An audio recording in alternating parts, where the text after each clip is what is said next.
বন্ধুরা দেখুন, আমি একটা পুরনো স্টোভ চুলা নিয়েছি। এটাকে স্টোভ চুলা বলা হইতো। এটা আমরা নিয়েছি, এটা এখন আমরা একেবারে নতুন করব। এটা মিনিমাম 20 থেকে 25 বছর আগের একটা চুলা।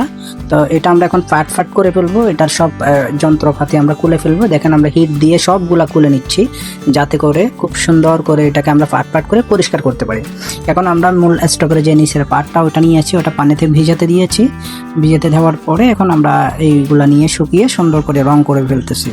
হ্যাঁ, রং করা শেষ হয়ে গেলে এটাকে আমরা আবারও শুকাতে দেবো, শুকিয়ে যাবে। এবং এটাকে আমরা একটা ড্রিল মেশিনে লাগিয়ে এটাকে আমরা সিরিজ পেপার দিয়ে পরিষ্কার করে নিচ্ছি। এবার একটু করে সিলভার কালার রং করে দিচ্ছি, যাতে পুরোনো জং ভাবটা চলে যায়। এরপরে তার উপরের পার্ট, স্টপের উপরের যে পার্টটা আছে ওইটা আমরা নিয়েছি। ওটাকে আমরা আরেকটা কালার রং করেছি, যাতে দেখতে ভালো লাগে। এবার আমরা ভাখা যেই জিনিসটা আছে ওটাকে একটু হাতুড়ি দিয়ে পিটিয়ে সোজা করে নিয়েছি এবং এটাকে আমরা পরিষ্কার করে নিচ্ছি। এটা একটা স্টপের পার্ট যেখানে আপনার অন্ডারা বা ভতিটা আসে। এবার আমরা হিট দিয়ে ওটাকে গলিয়ে মেন পয়েন্টের সাথে জয়েন করে দিচ্ছি, যাতে ভালোভাবে জয়েন হয়ে যায়, ক্রেশিনগুলো বাইরে চলে না আসে, অর্থাৎ অয়েলগুলো তেলগুলো যাতে বাইরে চলে না আসে। এবার আমরা যেটা করছি এটাকে একটু পরিষ্কার করে নিচ্ছি, যেহেতু অনেক পুরনো, এটাকে আমরা একদম নতুন বানিয়ে ফেলবো।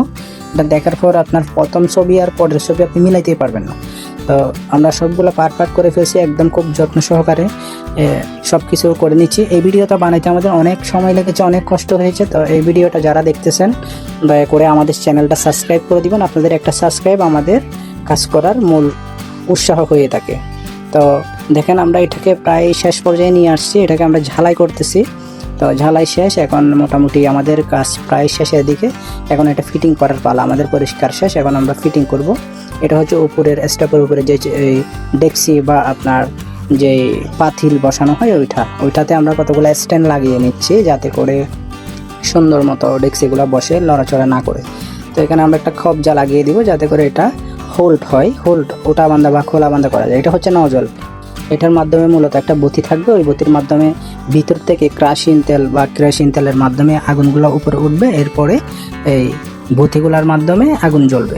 এটা কিন্তু 20 বছর আগে ছিল, তখন গ্যাসের চুলা বা গ্যাসের সিলিন্ডার ছিল না। যারা কারেন্টে বা কেরোসিন দিয়ে রান্না করতো তারা 20 থেকে 30 বছর আগে এই চুলাগুলা দিয়ে রান্না করতো। তো আমাদের এটা প্রায় শেষের দিকে। এটা হচ্ছে স্টোভের হাওয়া দেওয়া। এখানে কিন্তু একটু হাওয়া দিতে হয়, স্টোভের যে বক্সটা আছে না ওটার মধ্যে হাওয়া দিতে হয়। এটা কাঠ দিয়ে তৈরি করা হয় মূলত। তো এটা আমরা সুন্দর করে ফিনিশিং করে নিচ্ছি, হাওয়ার ইয়াটা একটু রং করে দিচ্ছি যাতে সুন্দর লাগে। তো এটা হাওয়া দেওয়ার জন্য আমরা একেবারে রেডি। তো দেখেন স্টোভটা দেখতে কীরকম হয়ে গেছে, আগে ছিল কীরকম পুরনো, আর এখন একদম নতুন হয়ে গেছে। এখন আমরা কেরোসিন তেল এখানে দিয়ে দিচ্ছি, বতি দিচ্ছি একটা নতুন, ফিল্টারটা ঢুকিয়ে দিচ্ছি। জাস্ট আমাদের কাজ শেষ। এবার আগুন জ্বালিয়ে দিচ্ছি। এখন দেখেন খুব সুন্দর করে পানি গরম হচ্ছে, এখানে ভাত তরকারি সব কিছু রান্না করা যাবে খুব সুন্দরভাবে। এই স্টোভ দিয়ে রান্না করা হইতো।